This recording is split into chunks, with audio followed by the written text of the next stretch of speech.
Hello, and welcome to NextQuest podcast, where I ask your potential therapist questions so you don't have to. Today on the show, I welcome Dr. Joe Eckler, licensed psychologist, to talk about their practice and specialty, chronic invisible illness. Stuck inside my mind is quarantine pause. The light at the end of the tunnel isn't inside. Where do I go to find someone to talk to about all of my flaws? You can never be, validate me, show me the light. I searched until nothing I found a therapist online. Said I'm anxious and depressed and my coping skills are not fine. We weren't a fit and it felt like a waste of time. I heard an interview and I felt an instant connection. I learned CBT, BBT, and mindfulness skills and teaching every session.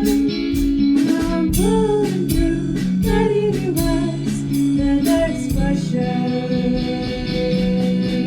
The next question. The next question. The next question. The next question. Welcome to NextQuest podcast. Today, my guest is Dr. Joe Eckler, who will be talking about chronic invisible illness. Dr. Joe Eckler is a licensed psychologist and author of the book, I Can't Fix You Because You're Not Broken. Welcome to the show, Dr. Joe. Hi, I'm so happy to be here. Thank you for having me. Yeah, absolutely. It's awesome to finally meet you. So got a bunch of questions. Remember, if you don't want to answer a question, you can always say next question, no questions asked. So let's get started. All right. Bring it on. So my first question is, what are your credentials and experience? So, well, you mentioned one of them. I'm a licensed clinical psychologist. I have a doctorate in clinical psychology. I am also a registered yoga teacher. I trained as a death and mourning doula, and I'm an author. So I think that's all of them.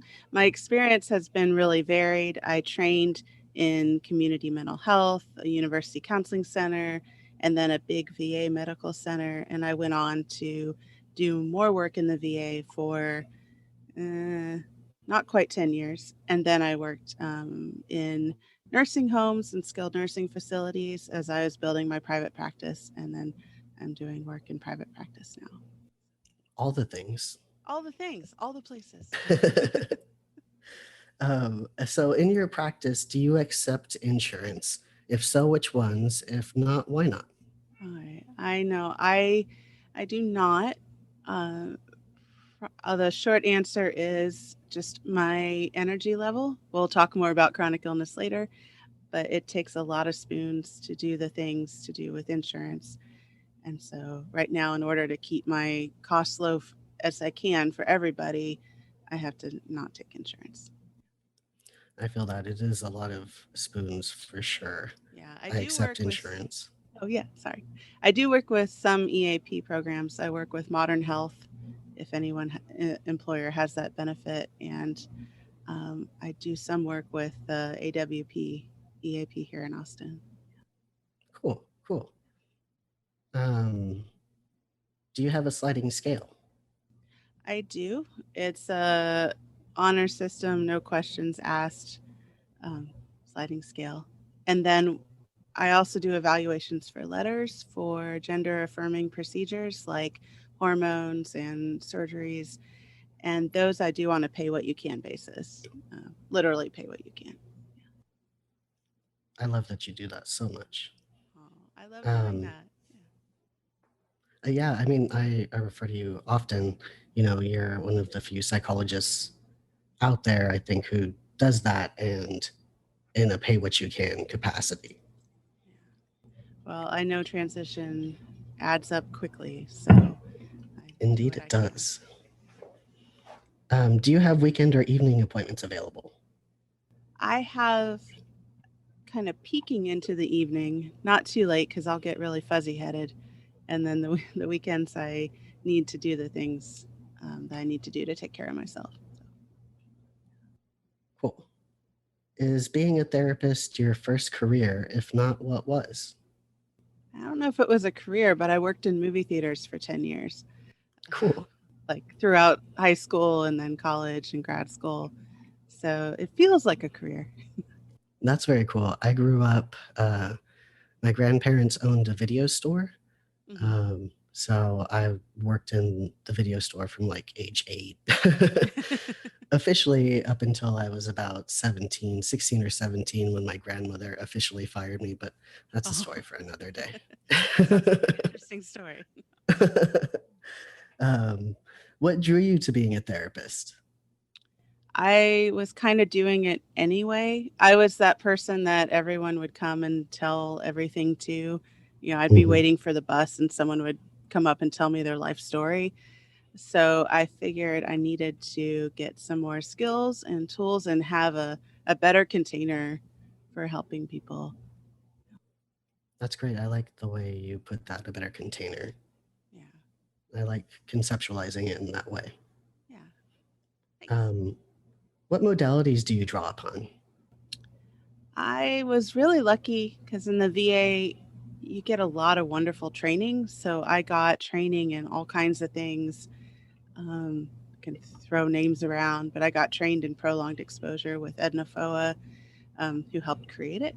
And Cool. yeah, it's cool. Very cool. And in cognitive processing therapy and what else?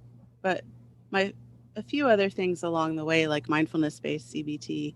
But my favorite that I got training in was acceptance and commitment therapy. And that one is the one that I pull from the most. What do you like about acceptance and commitment therapy?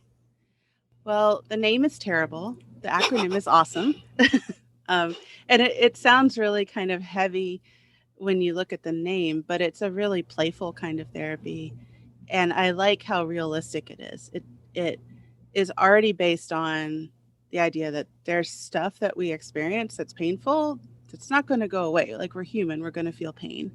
And so many people I work with have issues that aren't going to go away. Like if you had trauma, your trauma is there. You can't go change your past unless you go find like Marty McFly or something. And or if you have chronic illness, it's probably not going away. So it's less about trying to reduce symptoms and more about helping people develop a relationship with whatever comes up for them, thoughts, feelings, experiences, physical sensations, so that they're more free to choose what they do and do things that are important to them. So making a life that feels more worth living, even while carrying this other stuff, but not in a suck it up and drive on kind of way. Right. I'm hearing it more in like a radical acceptance kind of similar kind of way. Kinda, yeah. I think the word acceptance gets so misunderstood. Right. Like people assume like, oh, acceptance means I have to like it. Right. I kind of like the word acknowledgement a little bit better. Like, okay, I acknowledge that this is reality. Yeah, I feel that. Yeah. So today we are talking about chronic invisible illness. What drew you to working with this issue? I have it. And then the places I've worked, like the VA, like nursing homes, of course, there's a lot of visible illness and disability there, but there's also a lot of invisible, like traumatic brain injury and things like that that you can't necessarily see. And also, I think people are just drawn to me who are dealing with chronic invisible illness. So it's sort of like kind of a little bit of it's me, and also like people just come to me and start working with it, and it can be lonely. So I'm happy to help. What would you say the basic tenets of working with chronic invisible illness are? Well, it kind of like working with trauma, like therapists or anyone else working with this issue have to do a little bit of personal work in acknowledging that there's bad stuff that happens out of the blue sometimes, and there's nothing we can do to stop it. So that's a heavy reality to sit with. Yeah. But until we can do that, we can't really sit with somebody who's dealing with these things. That makes complete sense to me. Yeah. Yeah, so that's the big one. There's a lot of heavy stuff. I'll try to throw some fun things in. But If it's too heavy, that's okay. We're Okay. here to talk about it, so Okay. don't worry. Yeah. I mean, it's all stuff that I think other people need to know regardless. So what sorts of health diagnoses would be considered an invisible illness? Pretty much anything that you can't see. So that could be, and it's a little fuzzy because sometimes an invisible illness will become visible, as in like somebody is in a big flare and they need a cane or they need some other assistive device that you can see, or they've developed a limp or some trouble using a hand or things like that. But often autoimmune diseases are invisible, things like diabetes, things like asthma. I mentioned traumatic brain injury. Also, I don't know if you've heard of, people are referring to people who have COVID and are having a hard time with symptoms even months later. They're calling them long haulers. But that's a potential invisible, potentially chronic illness. We don't know how long that's going to last, but there's a lot of people dealing with that now, with extreme fatigue or dizziness or GI problems, like all kinds of things are coming from it. So we'll have to see how that unfolds as well. That's interesting. I hadn't even thought about that. I mean, this is kind of a self-explanatory question, but why are invisible illnesses difficult to recognize? Because we don't see them, right? Right. And we live in a society that doesn't like to talk about these things very much. So I think it also doesn't come up. There's kind of an assumption that unless somebody's in a wheelchair, they're probably fine. That if somebody looks quote unquote healthy, then they must be okay. Sort of like with pronouns, like people tend to assume pronouns, and only now is it becoming slightly more common to ask. So we tend to assume health, but we don't really check in. And some people don't want to reveal it, and that could come, but still, we often don't think that, oh, this person could be sick. Okay. I would imagine there is a significant amount of grief when an individual is diagnosed with a chronic invisible illness. What might that look like? Yeah, so initially it can look like, any kind of grief, sort of. You can throw in the stages there if you want, like denial and stuff. but it's also an ongoing grief. So every time you run up against something that you used to be able to do but you can't do now, or you develop a new symptom, or you try a new treatment and it doesn't work, or somebody comes and offers you a solution, and then for a moment you're like, oh, maybe that'll work. Like maybe if I stick kale in my ear, it'll really do the trick. And then you realize, oh, wait, it's probably not. And so there's just this ongoing grieving process. Now, talk to me about the feelings of isolation one may have after a diagnosis. Yeah, I think this is especially true for younger people, because it's just when you get in your 60s, 70s, 80s, more people are talking about medical issues, or they talk about their doctor's visits, or it's kind of an assumption that that's probably going on in your peer group. But when you're younger, other people aren't thinking about, oh, am I going to get that referral to the specialist, or am I going to get my medication approved, or I need to set some money aside because I can't afford this copay, or I can't go to this party because it's too late, and if I stay up too late, my symptoms are going to flare. Like there's just like a mental and emotional burden that other people might not be dealing with, and that can feel lonely. And then also the sense that other people don't want to hear about it. Like they don't want to hear that you're in pain yet again, or that you have to cancel again. that kind of thing. So, I can see how that could be incredibly isolating for sure. yeah.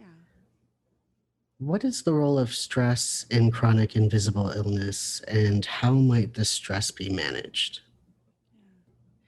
Yeah, so stress, I'm not a medical doctor, but I think there's a thing with stress and like cortisol and inflammation, and Right. stress doesn't make the body happy, right? Right. It aggravates a lot of things, and so it also tends to aggravate chronic illnesses. So it's this double whammy that you're already in a stressful situation, and then either during that or right after that, your body starts acting up, which is also stressful. So, that's a lot to manage. So there's trying to manage the physical symptoms however you can, pulling out the heating pads or the Epsom salts or whatever medications you need, or going to your doctor. Like, there's all of the physical management. And then there's also, okay, how am I going to manage my stress? Am I going to distract myself the best I can? Am I going to like find some friends to make me laugh? Am I going to, do my breathing exercises, whatever, any combination of things that kind of gets you through. I would think that if somebody was, say, experiencing a flare-up and they were having difficulty calming those symptoms, that would lead to more stress, which then leads to more symptoms, which then leads to more stress and symptoms. Kind of a feedback loop there. Oh, yeah. And then if you throw in maybe a doctor isn't responsive or doesn't believe you, or you don't have insurance and you can't get to the doctor right now, there's so many layers to all of it. Yeah. Okay. What are the biggest adjustments one must make when diagnosed with a chronic invisible illness? Yeah.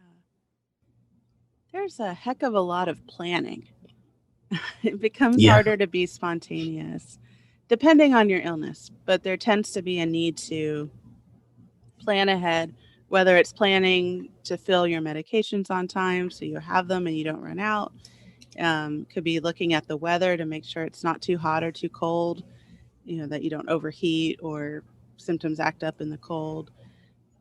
Planning meals, planning, is there something I can eat? Maybe I have food restrictions. Can I go to this restaurant? Or how many things can I do in a week before I just hit the wall and I can't do anymore? There's just so much planning. That's one of the biggest ones. Yeah. Okay. What is the best way to support somebody with a chronic invisible illness? Yeah.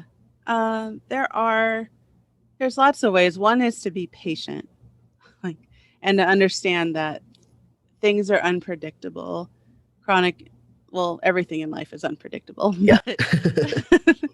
But chronically ill bodies are very unpredictable. And so having some patience and flexibility, there's often a meme kind of going around chronic illness social media, like, I still want to come, just please don't stop inviting me, even if I don't go, like that kind of thing. Yeah. Just letting people know that they're still thought of and that they're part of a community, even if they can't be physically there in that particular time, that kind of thing. Okay. Offering to do specific tasks that might be hard, like, hey, can I come over and say hi and take out your trash, or do the litter box or something, or drop off some groceries. A little trickier with COVID now to do these things, but yeah. It certainly complicates everything. It does, yeah. What about frustrations? What are some frustrations one might have when diagnosed with a chronic invisible illness? And I know this is probably, the list is probably endless on this. How much time do you have again? Yeah, I think I've mentioned kind of dealing with the medical community, right? Mhm. So dealing with, like, can I get my insurance to cover things? Can I get doctors to believe me? For some diseases, it can take like 7 years to get diagnosed, sometimes more, of just like going from doctor to doctor or waiting for the medical research to catch up. There's a lot of diseases that are still, they don't know a lot about them, or they're still fairly rare, or people think they're rare, but they're actually not if we had better tests or doctors had more awareness of the symptoms. Sometimes it's just luck of the draw. You end up with a doctor who happened to read about that thing in med school, and they recognize that you have it. Sometimes you don't. So there's that. You find a good doctor, they can do their thing, and then insurance won't cover what the doctor recommends, or they make you try other medications before that. And then there's the frustrations of just like, my body won't do what I want it to do, or my body did it yesterday, why can't it do it today? Mm-hmm. That kind of thing. And there's a lot more, but we'll stop there. There is one more big one is good-hearted people with good intentions offering suggestions for what, like, things that could cure you or things that could heal you. It's kind of annoying. Most people with chronic illness have tried just about everything they can think of and more. And so hearing that just kind of can convey a message. It's not intentional, but people can hear that as, you're not doing enough. It's your fault. You're failing somehow. If you just worked harder, you wouldn't be so sick. And I know that it's kind of a mental defense to say, like, oh, well, if I got sick, if I did that thing, then I would be okay. Trying to juggle worldview to sort of protect against that idea that terrible things can happen and there's nothing we can do about it, and bodies can just go haywire. But it's such a tricky one, and it's like the number one complaint I hear. It's like, if anyone says something about a chronic illness, they're like, and then I get all kinds of advice,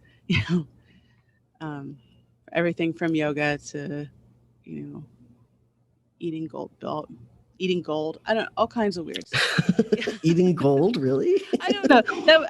Gold injections are like a thing. Don't try that at home. But that's the thing I've heard suggested for things. Yeah, there's so much weird stuff out there. But I'm not a medical doctor. Don't do these things. Yes, please, listeners, do not go inject gold. Yeah, don't do it. You are releasing me of any liability.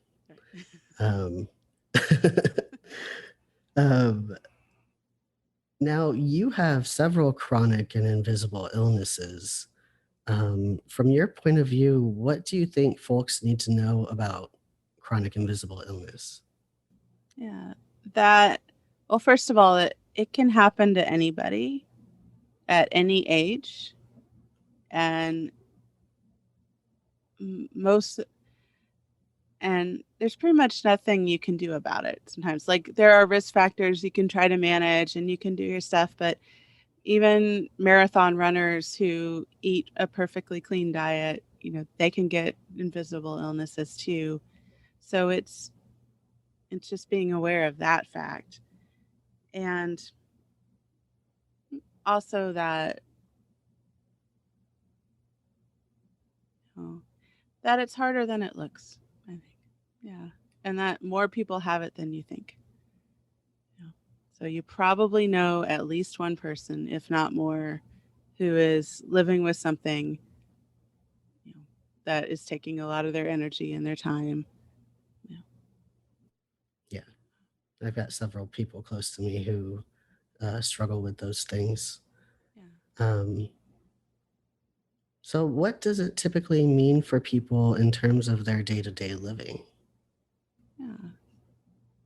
Well, we talked before about planning. So it gets harder to be spontaneous. There's a lot of thought that goes into things. There's maybe some more caution that goes into things because, an average 22-year-old can probably stay up all night, eat some Taco Bell in the morning, and be totally fine, right? But if you're a 22-year-old and you're living with like type 1 diabetes, that could be a disaster. So it's really having to have that thoughtfulness and that mindfulness, but also balancing that with having a life. So that gets challenging. Yeah, absolutely. Yeah. When somebody is having a bad flare-up day, for example, are there things that someone might want to avoid saying to somebody? Yeah. Get well soon. It's hard. I know it's a good intention, or sometimes the next day, are you better yet? Are you feeling better? No pressure. No pressure. Right? And then but like, what do they mean by better? Do they mean like, oh, I'm Right. totally healed, or like I can limp into work today? So those kinds of things, they have good intentions, but they might not come across very well, because that person may be saying like, I'm never going to get well. Like, Right. But you could say something like, I hope your pain eases soon, a little bit, or I hope you get a little relief. Something like that is more realistic. Okay. So basically what you're saying is like not imposing unreasonable standards, like feel better. Yeah. Because all that's pretty relative when it comes to these things, it sounds like. Mm-hmm. Yeah. So Halloween's coming up. I'd imagine a lot of folks with chronic invisible illnesses feel like they have to wear a mask at times. Could you speak to that a little bit more? Yeah. The mask wearing is really common, and it takes a ton of energy. We have a very smiley society. I think I read somewhere that McDonald's had to train McDonald's workers in other countries to smile, like the cashiers, more than they would normally do, because the American standard of smiliness is so high. Smiliness is a very technical term. But there's this idea like we expect people to have a certain like friendly and cheerful attitude. And when you're in incredible pain or you're really exhausted, that's kind of the last thing you want to do, but it's expected. Or if you don't do it, people are going to start asking a lot of questions or get really concerned, or, try to get into your business and you don't want them to, that kind of thing. So the mask is really common, and almost to the point where people can get so used to wearing it that it interferes with doctors really believing them. Somebody who lives at like an 8 or 9 on the pain scale is probably not going to look like they're on 8 or 9 on the pain scale. They're probably going to look like they're just doing their day, because they've gotten so good at just living with it and hiding it.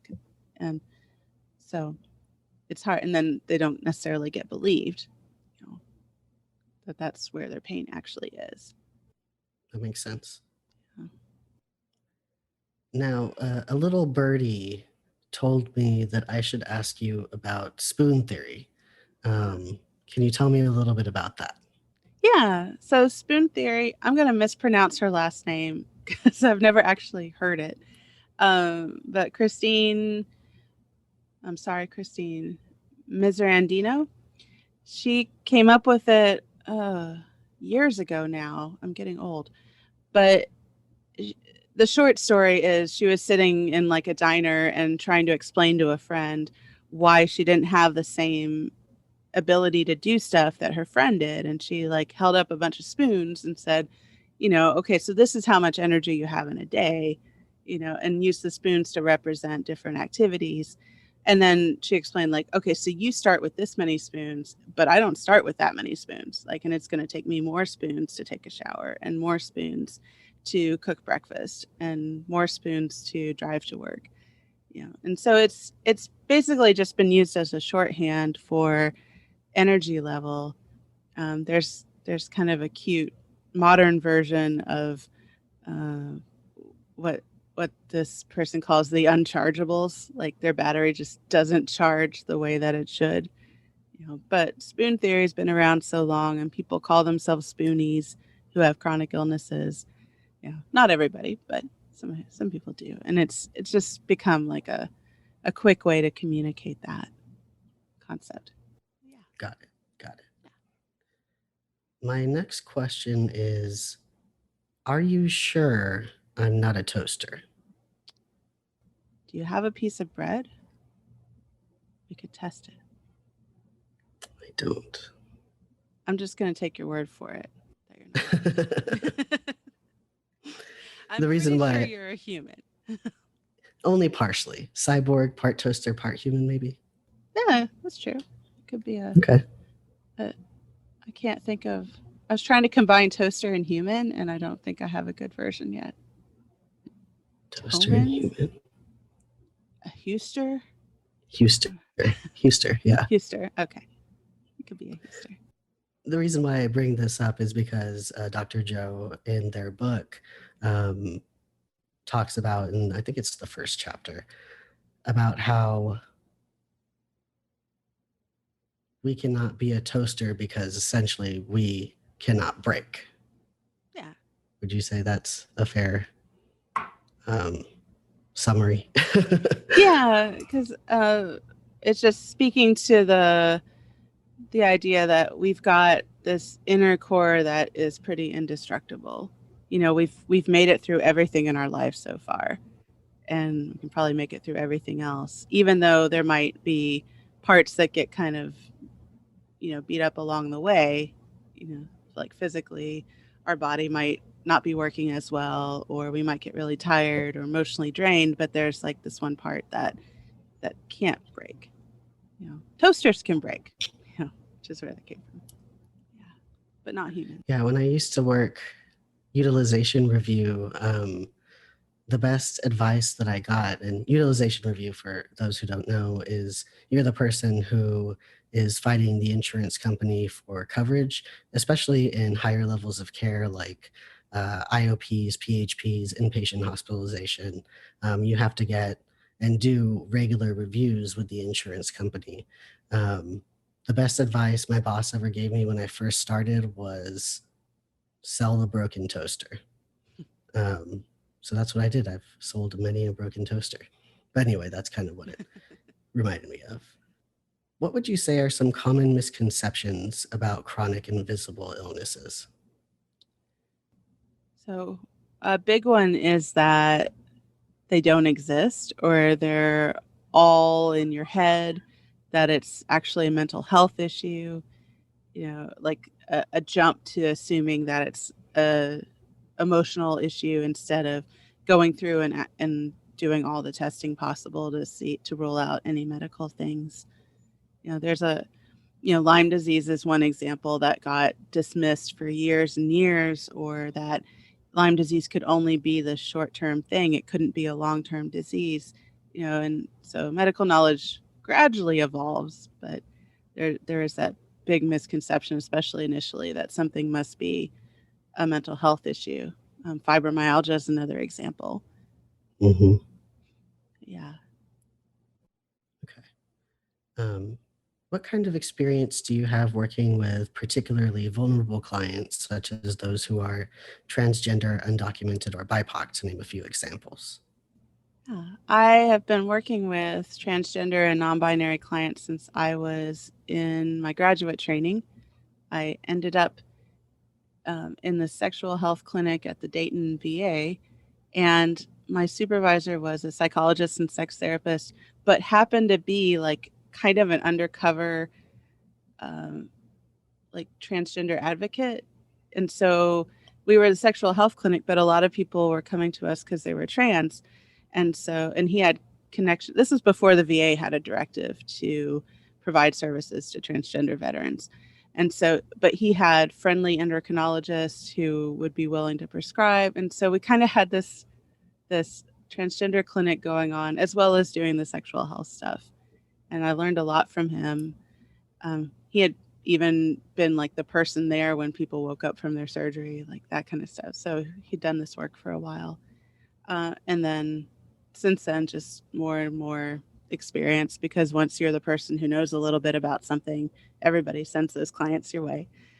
Yeah. Plus, my friends, and that's part of my community. So that's growing. I've also, if you haven't had a lot of experience with the military, it's an extremely diverse group of people. And so in the VA, I had a lot of experience with BIPOC people, and just I had clients from the Philippines, I had clients from Puerto Rico, who also served in the military. So it's pretty broad. Clients who were homeless. I've worked with sex workers, and I'm trying to think who else. Yeah. And people also from, I don't like the word, the lifestyles is such a weird word, but I've done a lot of work with burners, people who go to Burning Man, Yeah. people who are polyamorous, pagans, just pretty much weird people. I like weird people. I'm a weird person. So yeah. And I don't mean weird in any bad way. Like, oh, welcome. Just people who might No, weird have is a a hard time. good thing. Yeah, people who might have a hard time finding a therapist who understands and that they don't have to explain a lot or justify themselves. I know my sound engineer is really going to appreciate this episode because she was in the military. Oh. So I'm sure she'll love to hear all these things that you've done. So talking a little bit more about your style in sessions, how are your sessions structured, if any? Yeah, they're loosely structured. I mean, it depends if I'm using like a if I'm doing like prolonged exposure, there's a structure to those sessions, right? Or if I'm teaching a particular skill, there's a structure to that. But it tends to be pretty loose, like a check-in about homework, because I like to do homework, and then sort of a open time to explore things. And then at the end, usually trying to end with something that's a little more, people have different terms for it, but something positive, like some of the good things that happened, maybe some grounding work, and then talking about homework and goals and things for the next week. Yeah. Cool. Okay. Would you say you're directive or non-directive in your approach? It sounds like it depends on what you're using. Yeah, it depends. And I get a little more directive with time. A first session, if I'm doing it like an intake with somebody, I do a lot of listening and not nearly as much talking as I might later. You know, as time goes on, I tend to talk a little bit more, especially if I'm teaching something, like teaching a particular skill and that kind of stuff. So, yeah. Okay, now you basically answered my next question, is what people could expect from an initial session from you and on an ongoing basis. So thank you for that. How would you say your clients would describe or experience you?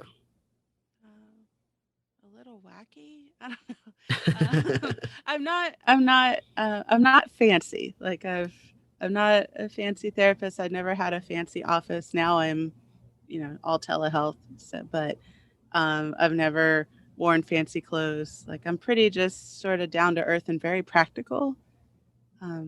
I hope they would say I'm warm and compassionate. I've heard calm a lot, like calming or calm, and yeah, and I like to give homework. I homework do too. and metaphors, yeah. I came up with a metaphor in session the other day, and I wrote it down. I thought it was so good. I'm trying to remember what it was now, and I can't. That's why I wrote it down. Oh, I want to know. Now we're all in suspense, Noah. I think it was in reference to gender dysphoria, and it was something like having something that you don't want on your body is like having a pimple that won't pop. Ooh, that's a good one. Yeah, it felt right in the moment.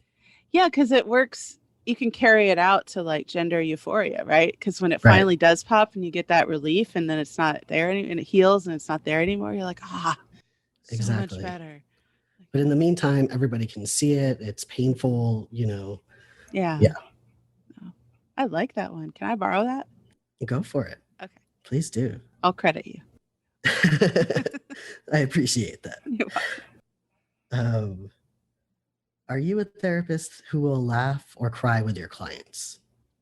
Yeah, a lot more laughing than I don't think I've ever wept with a client, but I definitely can get a little teary-eyed, a little choked up, and there is usually a lot of laughing in there. Not laughing at anything, but just like that sort of, sometimes it's kind of that dark humor, because we're just trying to work through something. But I think laughter is a wonderful emotional release too, especially after some really tense moments, and it's a great coping skill. Absolutely.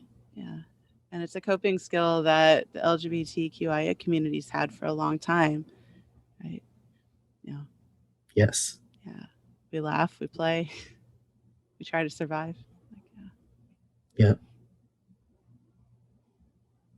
How do you define holding space for someone? I like that term, holding space. And I see it almost as like, here comes a metaphor. Bring it. But like just sort of creating like a really big bowl, and like you don't touch the person, you don't try to squish them or contain them, you really just kind of go to the farthest edges possible to say like, okay, I'm keeping an eye on things and you can do whatever you like in this place. If you need to laugh or cry or talk or not talk, but really being present and taking a big step back. And so watching, but not interfering, just letting something play out, and doing all that with soft eyes and compassion. I like that. I like that a lot. I like the way you described it, to the furthest edges that they go. It's really cool. Thanks. I get a lot of interesting answers for that one. What about what's the best advice you ever received from a supervisor? Be honest. Like I had just started like my first real therapist job at the VA, and I asked, what do I do? Like I'm not a veteran. Like how do I get people to trust me? And I'd had a little bit of experience with that, and it was a combat stress clinic, so we were doing all combat trauma. And yeah, supervisor said, just be honest. And that has served me really well. Whether it's, hey, I looked at my calendar wrong and I got our dates mixed up. Can we please reschedule? That like to like bigger things. So yeah. It's good advice. Yeah. What have you personally learned about yourself and or the world through your practice? I know my world's gotten bigger because I've gotten to step into so many people's lives. I've learned about so many different kinds of jobs. I've learned about so many different ways to be in the world. And I'm just constantly impressed with the variety of human experience and the resilience of humans. Like the things that we can endure, the things that we can figure out, that we can adapt to. It's really amazing. And what about you? What do you do to take care of you? So I'm an introvert who needs a lot of alone time, like non-people time. And so I try to get as much of that as I need to. I, on a good day, like I might do some yoga or some mindfulness practice. Like mindfulness has been a huge help. There's I hesitate to call it a workout program, but it's called Autoimmune Strong. I guess I'll give it a plug. And you can use Dr. Joe as a code if you want for a discount. But this trainer developed a program of exercises that is intended not to set off a flare or be less likely to set off a flare. And so it's really long and really slow. And my overachiever self is really impatient and wants to do it all. But so far it's been incredibly helpful. So I had to really adjust, because my idea of taking care of myself used to be, I'll go do a static dance for 8 hours a week. I'll go do Pilates 2 hours. I'll go to yoga 3 times. I'll go kayaking and I'll go hiking, like all in a week. And I'll clean my house and cook dinner. But that can't be it anymore. So I have to like take everything a lot slower. And there is a lot of good television out there. So, Yeah, and I there love to is. read. So those things have been getting me through, especially lately. Like fluffy romance novels are actually really soothing right now Are they during the the pandemic. Are you talking about the ones with like a Fabio character on the front with like long flowing hair blowing in the wind? Not quite like that. Like there's some newer ones that are more diverse um, and a little bit less Fabio, but still, like My grandmother everything. used to read those. Yeah, no, and those have their place too, but they tend to have a happy ending, and they tend not to be political, and like it can be a nice way to just escape into something for a little bit. Yeah. Cool. Well, how would you define happiness? Oh. Happiness it's an emotion state, so it's fleeting, right? It comes and goes just like every other emotion, and I don't think it's meant to stick around. I think what a lot of people, when they hear happiness or they're thinking about happiness, actually it's more contentment or satisfaction, fulfillment, like those kinds of words. Those I think are longer states that can be around for a while. Being able to look at what you've done or how you're living your life or your relationships and feel like, hey, this is pretty good, or I'm satisfied, or I like the way I carried myself through that, that kind of thing. Cool. Now, the next one's a little vulnerable. What is the most embarrassing moment you have had as a clinician? There's probably a lot that I've blocked out. Same. Okay. I have to really think. I know there was a time when I had gone out to get coffee with a colleague and I came back to work. And as I was getting out of her car, the back of my pants ripped. Oh, no. Like right down the middle seam. I was like, okay. Luckily, I always had like a shawl with me because it gets cold in there. So I had it wrapped around my waist, like a lovely fashion statement. I was still at the VA. So I'm like trying to walk into the building and I'm like asking my colleague, like, can you please walk behind me? And that sucks.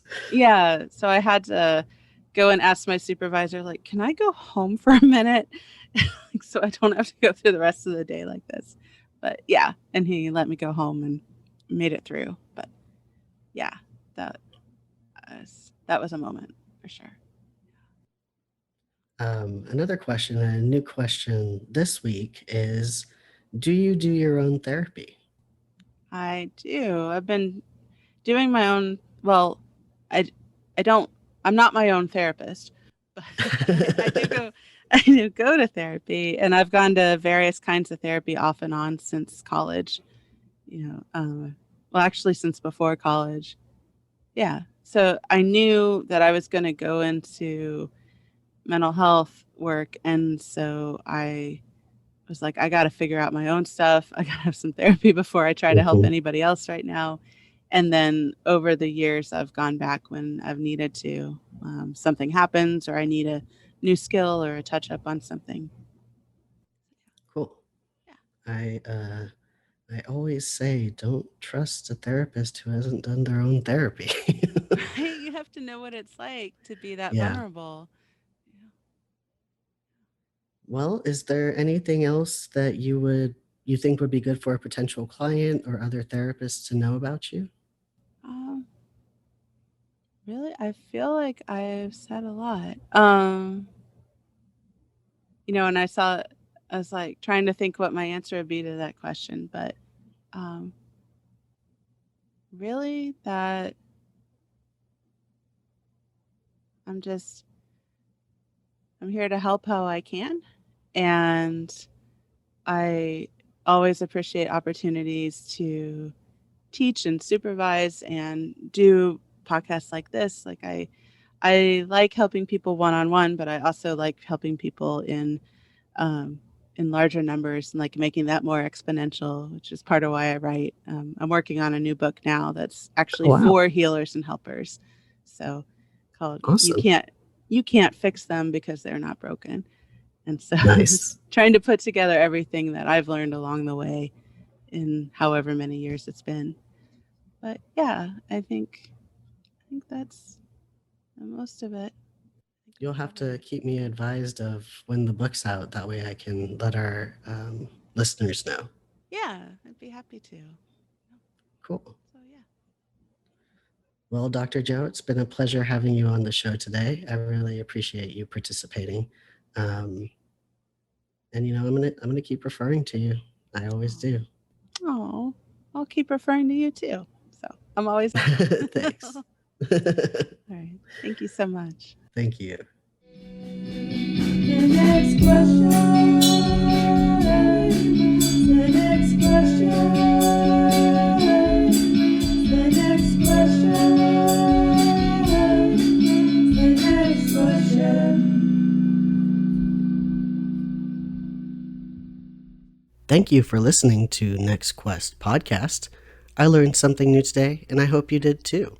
Stay tuned for our episode next week featuring Marshall Lyles, licensed marriage and family therapist supervisor, licensed professional counselor supervisor, registered play therapist supervisor, and EMDRIA Approved Consultant on his specialty, trauma-informed Sandtray and other expressive therapies.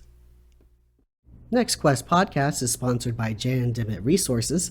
Save yourself the time and stress of credentialing and let the experts at Jan Dimmitt Resources do what they do best. For over 20 years, Jan Dimmitt Resources has provided administrative support and credentialing services to mental health professionals in Texas and beyond. Visit their website at jandimmitt.com. That is JANDIMMITT.com, or call 512-731-5725 for more information on all the ways they can make running your practice easier for you. NextQuest podcast, brought to you by NextQuest Counseling, relies solely on donations to keep this project going. Please consider becoming a patron on my Patreon page at www.patreon, that's patreon.com/NextQuest or making a one-time donation on my website at www.nextquestcounseling.com/about NextQuest podcast. Until next question, this is Noah Garcia signing off.